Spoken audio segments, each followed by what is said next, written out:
Okay, we're going to start today's session with what motivates the Donald Trump voter, the Pierre Poilievre voter, and the Danielle Smith voter. What characteristics are in common at play that creates what we're dealing with now in politics with the conservative Republican movement? And this is very important. Fasten your seatbelts. It's going to surprise you. Various cultural trends. We can talk about the way the social media is changing our world.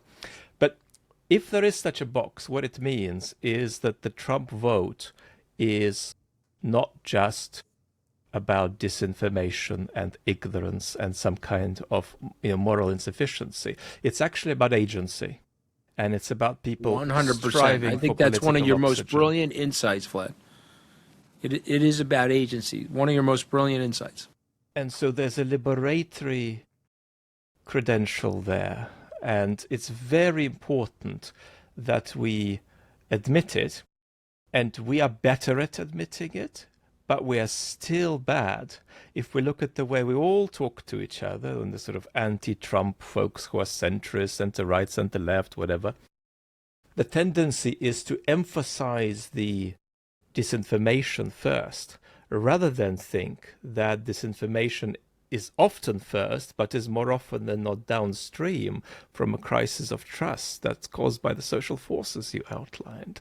And unless we begin to understand that, we're not going to be reacting to the historical moment. We're just going to be sitting here and reacting to whatever happens on a particular Tuesday without a coherent 100%. approach. Do you think, just to push it the other way, there's also a destructive element in the way some folks vote for reform in the UK, Trump, the AfD in Germany? And how does that look like? I mean, do you think there's a degree of even loathing of Trump among people who vote for him, and even self-loathing, loathing of oneself for voting Trump, feeling really unclean and dirty, but thinking that still it's a good sort of orange monster wrecking thing to throw at the political system? Yeah, I mean, you've once again identified it. So this is where I think you are spot on. You know, I agree with your thesis.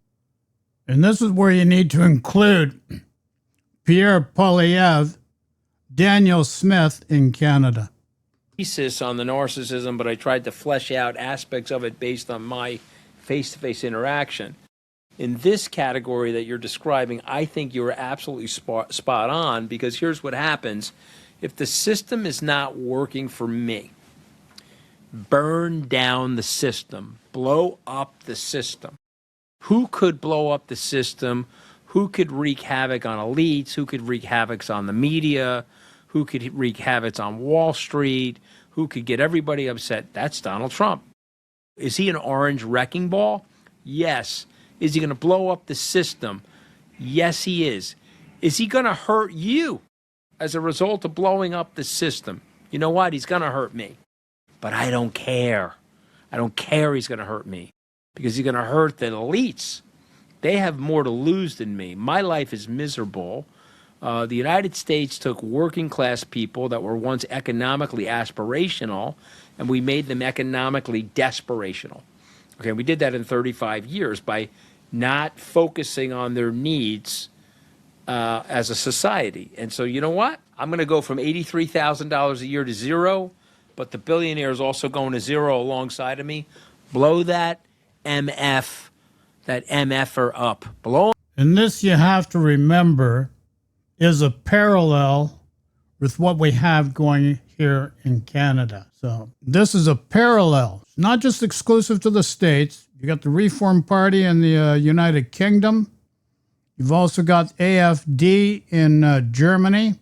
And this is how the right-wing populist movement has been festering and fostering and creating what we see now, and why we have a guy like Agent Orange, Donald J. Trump, plus where we see that being manifested through the UCP in Alberta and the Conservatives on a federal level under Pierre Poilievre and his actions and behaviors. Up, okay? And I can hate Trump, but love the fact that he's going to wreak this havoc, right? And, Bono, the U2 singer, he spoke in Davos a few years ago. It was one of the best lines. You probably heard it, but he said, he was growing up.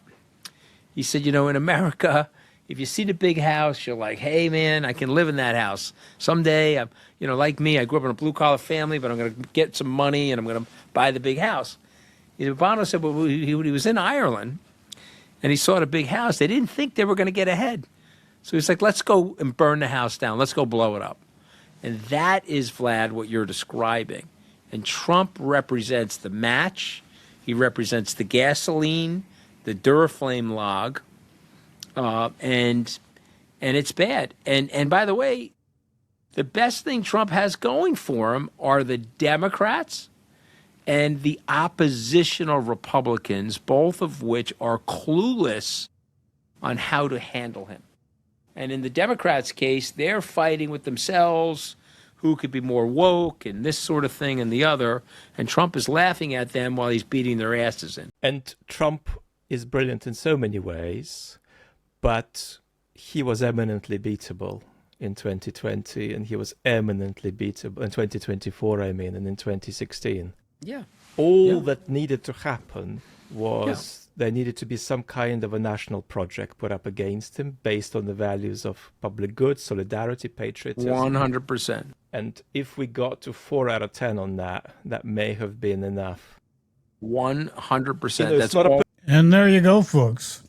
And this is why we ended up with Mark Carney, because Pierre Poilievre was way ahead of his competition in the polls. And this explains exactly what happened. Pierre Poilievre cannot help the economy. And everybody's going to think I'm a Pierre Poilievre basher, Mark Carney lover. But that's the furthest from the case, because I have not had enough time to actually portray what Mark Carney really needs to do, because there are more efforts he needs to do to take care of the needs of Canadians, which are not being met. But I do not get a chance to highlight those contrasts and bring it to the public or the attention of the public, because you've got so many people that are irrational. They're just wearing their heart on their sleeve. They just want to bash things.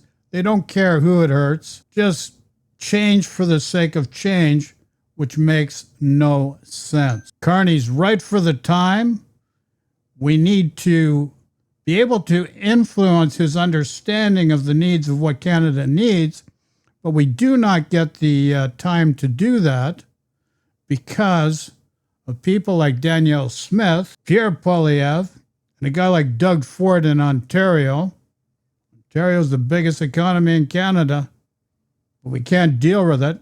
And then other people are thinking, well, Carney's got to make a deal with Trump. How are you going to make a deal with a narcissistic MFer that's only consideration is the fact that he makes billions of dollars, his friends make billions of dollars, and everybody kowtows and kisses his feet? That's his life. That's his direction. And you're not going to win in a deal with him. And it's really as simple as that. We've got to try to, but put your expectations and outcomes into a position of checks and balances and check them in the closet, because don't count on anything, because if it's a bad deal, why would you do a bad deal? You don't understand what's going on. That's why we have 20 other deals that have been made by Carney recently with other nations that share more similar views to the needs of Canada's way of reframing how it conducts its affairs on the world stage. The old way was running out of time, wasn't working. We keep trying to fit large square pegs into round holes. Doesn't work that way. We got to go with the way and synergistically with what works for our needs as a country in Canada. And we've got to let the American system sort out their adolescent differences. And it's really just as simple as that.